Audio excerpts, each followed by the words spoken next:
Hey, this is exciting. Hello from California. Yeah, right here on the left coast. Let me change that. I'm Charlie Simons, your host here on Do Not Talk, talking to the people you're not supposed to talk about or talk to, talking about things I'm not supposed. Take two. 5, 4, 3. Hey, hello from the West Coast, or as everyone else calls it, the left coast. I'm Charlie Simons here, broadcasting live from California. You're watching Do Not Talk, talking about two things you're never supposed to talk about: politics and religion, but also talk about things you're never supposed to talk about and talk to people I'm not supposed to talk to. That's what this show's all about. Do not talk? Well, I do. And I'm glad you're here. And I thank you so much for taking the time and subscribing, following, subscribe on YouTube, if you would, and at Do Not Talk. Charlie Simons presents Do Not Talk. Also on Rumble, rumble.com slash rumble.com/. Do not talk. There it is. Follow the channel. And if you like, and if you comment, and if you share these shows, that all helps with the whole algorithm thing. So thank you for everyone who's watching live right now. I've got a great guest for us today named John Graham. John Graham is an author and quite an adventurer, and I'm looking forward to hearing some of his stories. He's affiliated with giraffe.org. Giraffe.org. We'll find out more about that in a second. But, there's supposed to be a big debate tonight. We got a big governor's race happening 2026 here come November, but we got to get through the primaries. And there's jungle primaries here in California, which means the top two vote getters go to the final election. Now, that has all but ruined the Republican Party in California. It's absolutely brilliant on the part of the Democrats to come up with this whole jungle primary thing, to where they just know as long as they get the illegals and they pad the ballot box and do the mail-in ballots and all that kind of stuff, that Democrats will just keep winning because they'll always be the top two vote getters. It's not split up by party. Oh, by the way, it wasn't the Democrats who came up with that. Let that sink in. Thanks, Arnold Schwarzenegger. What a great idea. Anyway, it's pathetic. And I hope the first thing, if Lord willing, we get a Republican governor, this finally, almost 20 years later, finally get one. I hope that one of the first things they do is get rid of that jungle primary. I don't know how, but I hope they do, because it's appalling. It's ridiculous. So there's a big debate going on tonight. It's down in SoCal, USC putting it on. And, I'm sorry, just got notice that it's been canceled. Wait, what? Steve Hilton, tell us about it.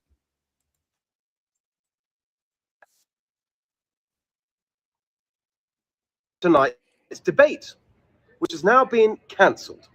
Cancelled because it's another example that Democrats So I'm just at San Francisco Airport, about to get a flight down to LA. There it is, for tonight's debate, which has now been cancelled. Cancelled because it's another example that Democrats in this state cannot organize anything. Yet another example of insane Democrat incompetence. They're arguing about who should be on the stage, the LPDs, the low polling Democrats complaining they're not doing well enough to get in the debate. So now they've gone and cancelled it. Okay, this is a really important debate about the future of our state. People want to hear from the candidates, especially in such a crowded field. But yet again, the needs of the insiders, the Democrats, come before the needs of the people. They cannot organize anything. You haven't heard the last on this from me, but this is what we need to understand about California. Democrat incompetence has to end. Absolutely right, Steve Hilton. Steve Hilton, one of the Republican candidates running for governor. He was invited, so was Chad Bianco, and I think that was it for all the conservatives. No other conservatives or Republicans were invited at this debate that was supposed to happen tonight. But there were a whole slew of Democrats, including Katie Karen Porter. And, Thurman, what's his name? This school superintendent of education, whatever his title is. No, he polled too low. He's in like 1%. Xavier Becerra, was not invited because he polled too low, just like 1-2%. So all the ones who didn't poll weren't invited. They were all people of color. So it turned out a whole bunch of whiteys were going to be up on stage, both on the left and on the right. But because of that, I love when Democrats do their little infighting thing. That just makes me so happy when I watch them dismantle and destroy their own party. Just sit back and let them do it. So this big debate, and there were watch parties going on. I was invited to several of them, and it was all going to be big. Finally, the Republicans and Democrats on the stage at the same time, debating each other. This is going to be awesome. Canceled because there weren't any people of color.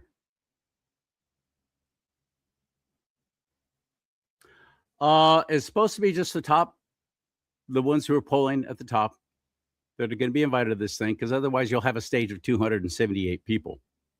That's why they have to do it that way. But because none of the people of color, like Xavier Becerra, one of the worst people to ever serve in public office, truly just an evil villain, horrible man.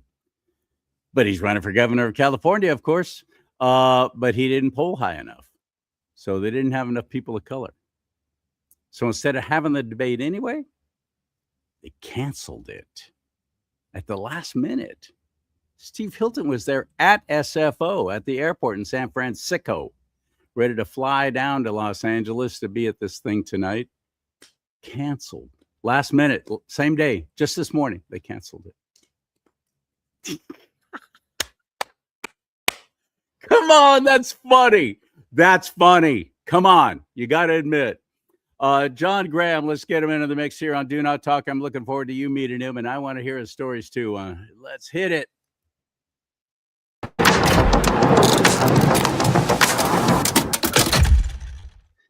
Wow, my friend. Hello, welcome to the big old bad old broadcast. How are you, sir?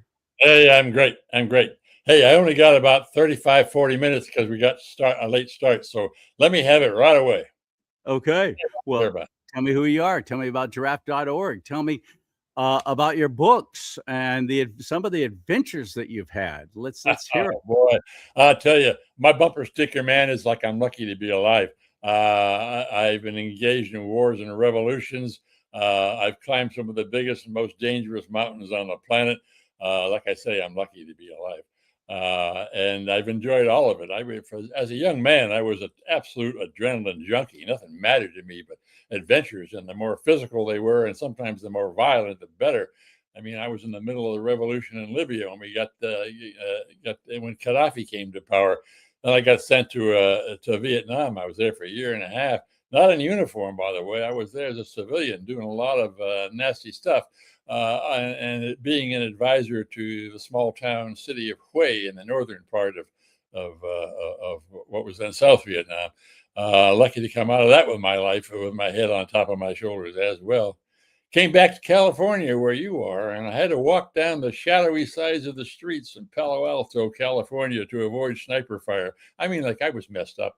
But it was also a turning point in my life where I realized that hell, I was like 30 years old, and all that mattered to me was these physical adventures, and nothing else mattered to me. Not other people, not communities, not important things that I should worry about, civic things, community things, national things. The only thing that mattered to me was adventures, and I suddenly realized how shallow that was. So I had to reorient my life, man, and took a long time, and I did a lot of stupid things. But I finally came out the other end, ended up at the United Nations, where I did some good stuff. A lot of problems there at the United Nations, as you know, in what we used to call the third world, a lot of the nations of Africa and Asia, and poverty, disease, violence, corruption, you name it. And I just sailed right into them. This time I was on the side of the angels. Did a lot of good, like I say. I mean, I helped end apartheid. I mean, talk about racism. That was really awful what the white South Africans were doing to their black population for about. It's every bit as awful as what's happening now with the blacks eradicating and literally murdering and stealing the land of whites. No, it isn't, and because I was in charge of that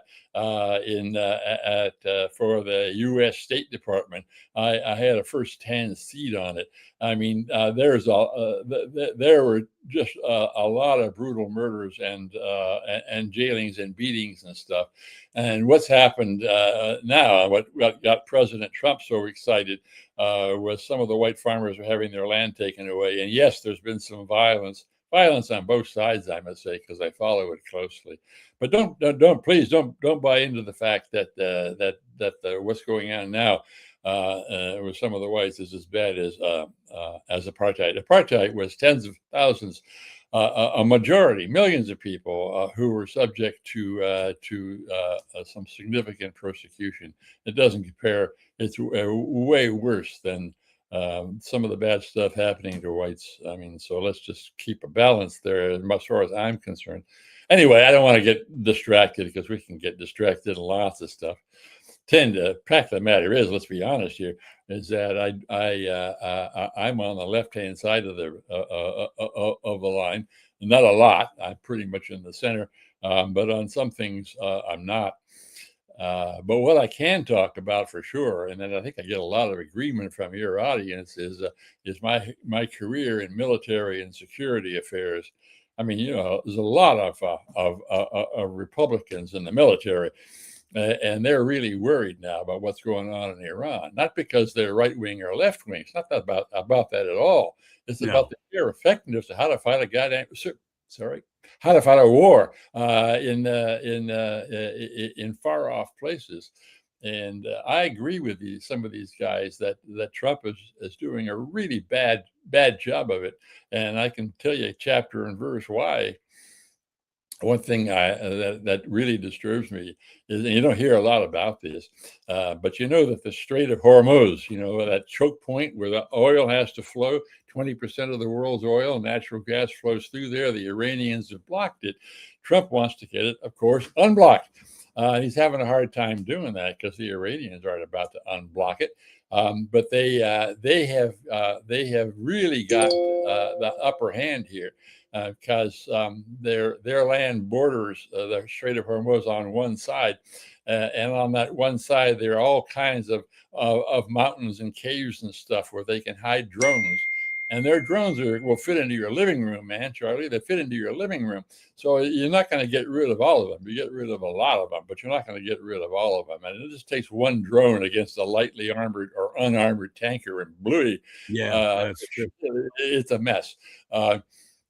The other thing that you almost never hear about is the fact that all the Iranians have to do, we're spending $1 billion a day over there, right? All the Iranians have to do is take a landmine, probably costs them $25,000, not a landmine, a sea mine, and put it out in a fishing boat, and go out in the middle of that strait and dump it into the water, and do that about 150 times, and you got the whole strait blocked with mines, and no ship captain's going to dare going down that strait with mines, and no American destroyer captain is going to want to do that either. And that's why our European allies have told Mr. Trump to take his request for assistance and how shall I put it where the sun doesn't shine, because they don't want to endanger their ships and sailors either.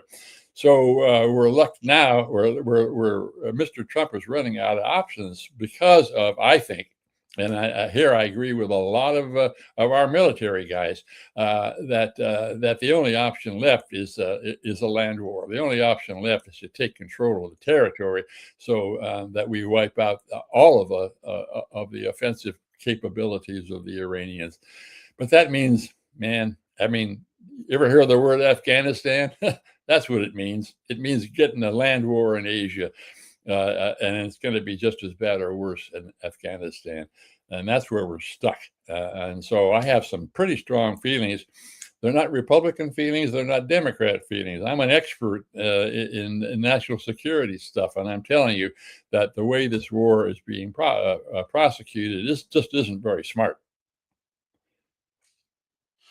Interesting. Okay. Wow. The government of Iran, as it was, which is now either taken out or dead, um, would have been doing this kind of thing anyway.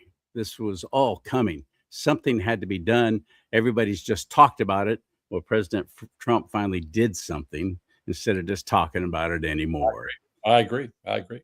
What would have been the outcome if President Trump would have just done like Bush and Obama and Biden and everyone else? Oh, well, yeah, don't stop doing that. I'll never forget Joe Biden going, don't. Oh, for heaven's sake. President Trump has done something about it. He's taken out the government of Iran. So how long is that? How long is the military going to last there? Okay. First of all, that's not the way I see it. He's not taking out the government. The new guy, the old Ayatollah's son, is worse than he is. And not only that, but the government is controlled, never has been controlled by politicians. It's controlled by a bunch of really nasty thugs named the Revolutionary Guard. And we've taken out a couple of their leaders, but there's lots of them left. The Iranians have an incredible amount of bench strength. And the Iranian government is still very much alive. And by the way, have you seen a whole lot of uprisings among the people? No, you haven't, because they hate us. 37,000 of them were murdered during that blackout of 3 weeks. But do you see any sign of them, Charlie? Do you see any sign of them wanting to help the Americans? No, they're all sticking. They've all gone home. Because they hate us as much as they hate their own government. And by the way, I didn't see them hating us when they were dancing in the streets. Oh, what now they do.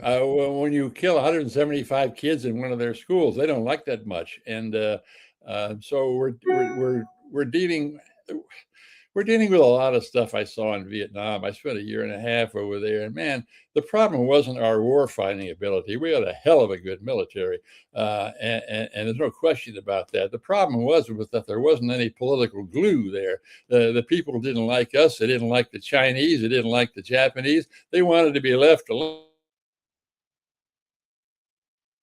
You know, the people who did not want communism did not want to be left alone. They begged us to come in and help. Just like the Koreans. Well, we did. We just didn't do it effectively. That's something else. The Koreans, the North Korea. Let's not get sidetracked here. Let's talk about Vietnam. And all I'm saying is that the reason that Nixon and Kissinger had to pull out was because of lack of American support, and part of it was that the North Vietnamese were, in my view, smarter than we were. They understood that all they had to do was wait us out, suffer, sure. Lots of hundreds of thousands of them got killed in Christmas bombings and stuff. There's no question about that. But all the North Vietnamese had to do, and they knew this, was to suffer and wait until American political, economic, and domestic pressures forced the U.S. administration. Yeah, that's the Communist Manifesto. You just wait them out. They're always looking. They're always playing the long game, aren't they? They are. And we're dictated by the media, or at least we used to be. I don't believe President Trump is. No. I hope he isn't. Well, I don't think he is either. But I mean, I'm just saying that's you got to admit that's a pretty effective strategy. It was on the part of Hanoi, and it is on the part of the people. It's definitely worked well for them. Yeah. So I would say, let's go back to what you said earlier, something which I do agree, that these are a bunch of bad guys over there. I don't have any love for the Iranian people, for the Iranian government. They're sponsors of world terrorism. They're building a nuclear weapon, etc. And they're oppressing their own people. But on the other hand, you have to go back into history and understand that the reason where the hate comes from, you're talking about the hate of the Iranian people, it comes from the 1950s, man.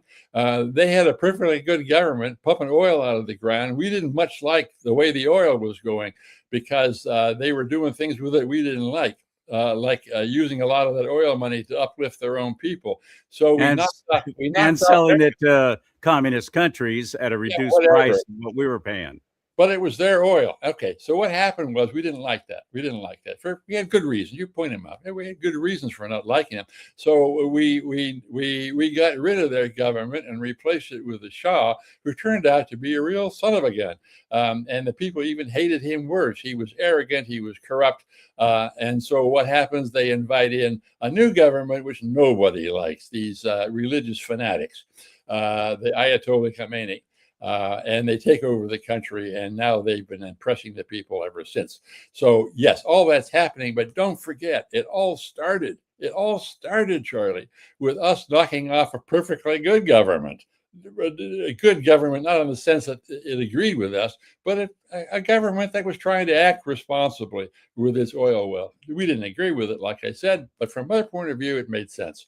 And we knocked it off. And people just don't like foreigners coming in and knocking off their government and inviting people in that they didn't vote for. So, I wouldn't like it either, but I don't. So that's the CIA thing, isn't it? That's a CIA thing. All of this. CIA thing. Absolutely, it's a CIA thing, and I hate that. I do too, of course. But nonetheless, it was the beginning of the hatred the Iranians had for us. And so let's just put this in historical perspective. When they don't like us now, they're looking back 70 years of not liking us. I mean, after all, they put 120 of our diplomats in jail. Was it at the end of the Carter administration? 70, 78, 79, yeah. Yeah, right. 80. So there we are. What do we do? Well, what we don't do is what Trump is doing, because militarily, I'm not talking about morality. I'm not talking about politics. I'm talking about the military end of this. What he's trying to do using just armed force is never going to work in Iran. You're never going to knock off the Republican Guard. You're never going to destroy every last one of these drones. Like I say, the best drones they got will fit into your living room. They got thousands of them. They can knock off 950, and even 50 of them left was enough to block the Strait of Hormuz. And Trump should have known that. Trump should have known that. He and the Israelis should have known that. I mean, they really thought there'd be an uprising, and it would be like Paris in 1945, where beautiful women come out with flowers and give them to our GIs for kicking the Nazis out of Paris. I think Trump and Netanyahu really thought something like that would happen. They should have known better. If I fault Donald Trump, it's that he doesn't take a lot of good advice. We have some terrific war fighters, some terrific generals who really know what they're talking about, and they're experienced. And he's fired most of them because they didn't automatically salute and say, yes, sir, yes, sir. They were trying to tell him that there were things you do and things you don't do in fighting a war. And Trump says, I know better than you do. Well, it turns out that maybe Trump doesn't know better than these generals. And that's the problem. He's trying to fight the war in Iran using just military force, and only a negotiated solution can any possibility of working there. We've got to create a place for the Iranians to exist as a nation and act more responsibly than they have, and that means trade deals. It means getting them to cooperate more with international institutions like the United Nations, stuff like that. Not easy, but right now we have so ticked them off that it's going to be a long time before any Iranian government is going to do anything that we like. We're in a real pickle over there, Charlie, a real pickle. Interesting. You said we got a lot of great war fighters, and President Trump is not listening to them. I think that we did, and most of them were fired or dismissed or brought up on charges or forced to retire early during the Obama administration. And I think that President Trump and Secretary of War Pete Hegseth is doing an admirable job of trying to rebuild us to our former glory. But I think that a lot of those great war fighters you're talking about are no longer in the military. They're coming back up again, and we're rebuilding. But I don't. It's almost like when we saw all those protests going on in Iran, thousands, hundreds of thousands of people out there protesting against the Islamic government, the tyrannical government, and the Ayatollah. And you're right. I think that President Trump was trying to strike while that was happening, and the Prime Minister of Israel, Benjamin Netanyahu. I think they were trying to strike while that was happening, but it's almost like they just kind of missed it because it got quelled.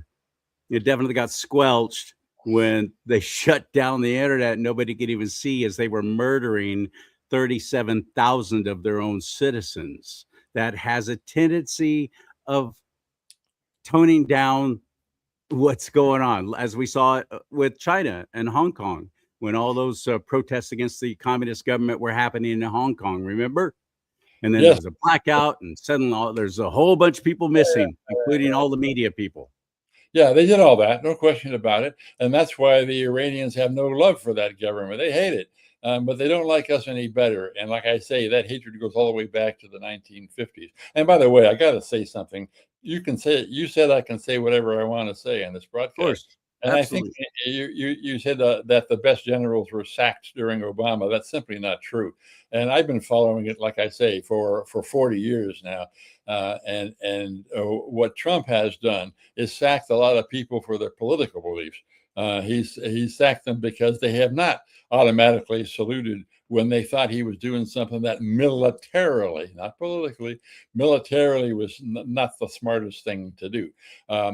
For example, taking the four minesweepers we had and taking them out of the Gulf just when the threat of Iranians laying mines increases. I mean, like, how stupid is that? Yeah, why is that President Trump made that call, or Pete Hegseth did? He made that call, and Hegseth. And let's face it, we have a lot. Like I say, we have a lot of skilled military people, and Pete Hegseth is simply not one of them. He's a Fox News commentator, Well, he's an accomplished combat Marine veteran too, though. He is a Marine veteran. That's true. But so are a million other people as well. That doesn't make him a genius as a military warfighter. Like, for example, that phone call where he inadvertently invites a reporter in on a secret phone call involving where our weapons and planes were flying on that particular day. I mean, Hegseth, to me, that was approved by President Biden, by the way. That back channel that they were using to communicate with each other.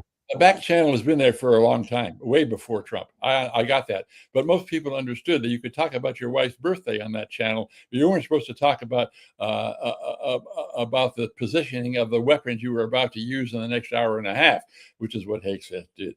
So I disagree with you completely. I think Hegseth is an embarrassment to the United States. There are so many other people, right-wing, conservative, MAGA people, who would make a much better Secretary of Defense than Pete Hegseth. He's whatever. I could go on and on, but I think he's an embarrassment. Interesting. Well, you're right. You and I differ on a whole lot of things, and I don't want to get argumentative with you.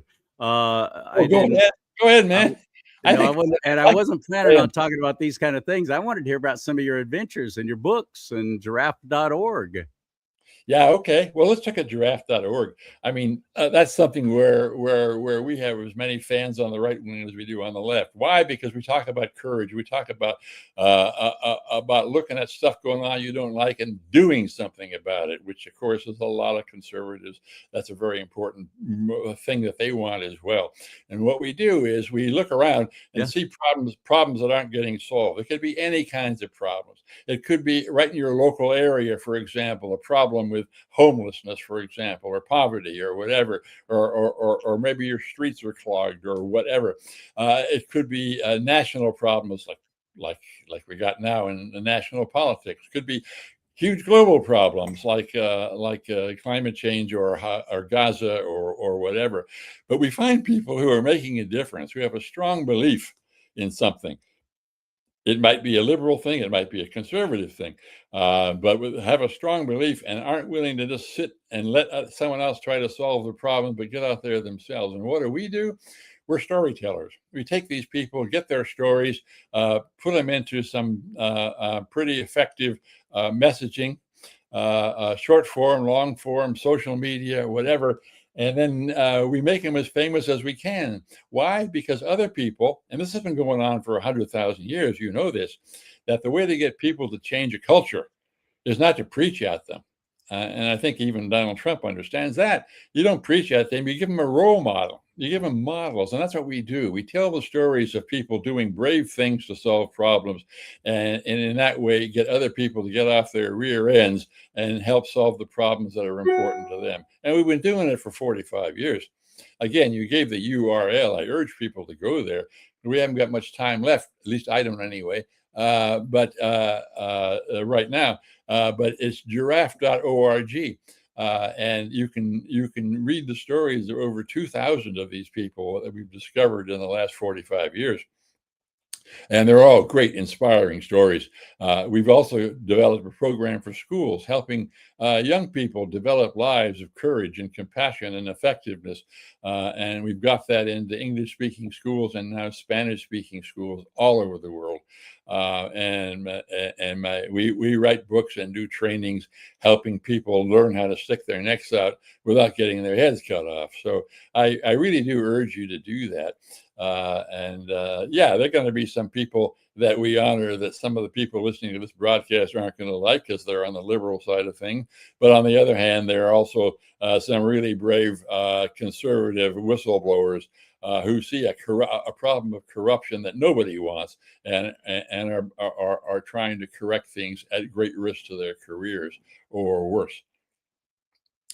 So that's a short form. Well, if you want to talk about that and being retaliated against for blowing the whistle, let's go all the way back to the Clintons, shall we? Yeah. But the fact is, you came on my show not being a conservative as I am, and you're the first.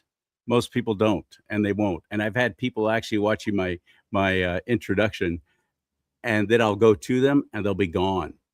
And they just won't even be. They'll just leave. They won't even do the show. That's happened more than once. You got every right to your opinion. I'll go to the mat for you. In terms, I watched your intro, and there's lots of hunks of it that I didn't like, that I wouldn't have said. Let's put it that way.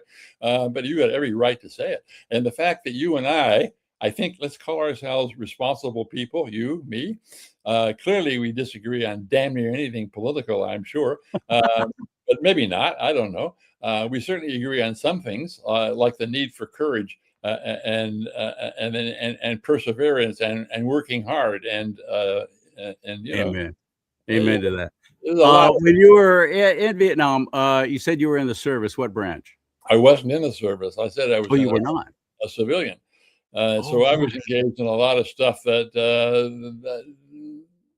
you don't want to talk about. Intelligence, counterintelligence operations. We didn't wear uniforms. I was also advisor to the mayor of the city of Hue in the northern part. That was then South Vietnam. So it was a really dangerous place to be. It was only 50 miles south of the DMZ. And so, every day I woke up by not knowing whether or not I was going to be alive the next day. It was a really dangerous place to be. Wow. And your books. Tell us about your books. The one I like best is well, first of all, the last one is I just finished is free. You go to my website, which is johngraham.org, and look for Denali Diary. It's a terrific illustrated book on the first direct ascent of the north wall of Mount McKinley, one of the most difficult and perhaps the most dangerous mountain face in the world, taller than anything top to bottom, than anything on Mount Everest. And I climbed it with 6 other guys.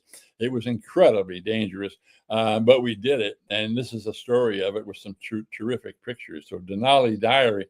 And then there's the memoir, which is called Quest, Risk, Adventure, and the Search for Meaning.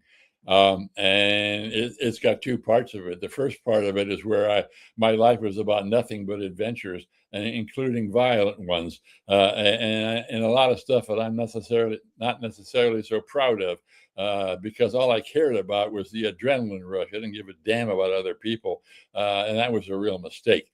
I have a lifetime of that, and I've got the injuries and the fake body parts to prove it. But I was the same way, very, very into it, and especially if it involves speed, faster the better. Oh boy, what are you, a race car driver or something? Oh, sure, I've done that and more. Oh, But wow. yeah, I've always lived the same way. I just love the Oh, good adrenaline. for you. So you see, I'm telling you, Charlie, here's something where you and I agree, right? Yeah. You and I agree. We're both adventurers. We both love the thrill. We both understand that thrill of adrenaline. And nobody wants to mess with you. Nobody wants to mess with me either.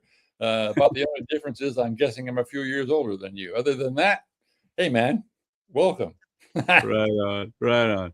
All right, my friend, that's johngraham.org, GRAHAM, johngraham.org, and check out his books, check out his stuff, and check you out being on Do Not Talk. Thank you, buddy. Okay, thank you. And by the way, I was delighted to be on this show because I don't get invited to a lot of conservative shows. And I'm delighted because I think a lot of what I have to say is stuff that, people agree on. And somehow you got to establish trust. If you and I are going to save the planet, which we both want to do, I'm sure, we have to learn to create at least a little bit of trust with each other, right? I mean, Amen. I can't very well deal with you if I really think you're a so-and-so, and you can't deal with me if you really think that I'm a so-and-so. So we have to establish a little bit of trust, to know what you're doing. You have a rich history. I honor that. You have your points of view. I honor that, and I honor all your constitutional rights. And I hope you would say the same for me. Absolutely. Thank you, brother. Amen. I'll talk to you soon. All right. I want to encourage you to please go to my website as well and get yourself some of this, like what John and I just did. Let's talk about politics and religion. And see, you can get all mad and you get all huffy. And he said some things that, that made me bristle a little bit. But I just came back as best I could. But I didn't want it to turn into a yell fest. I wanted it to be civil. And so we did it. We did it. Well, you can go to my website, buy one of those mugs, get one of these hats. There's all kinds of hats, shirts, and mugs there, and ways that you can give to help support this ministry, which is ultimately what it is. At charliesimons.com, CharlleSimons.com. May God bless you and keep you. May God bless America. But most importantly, America, bless God.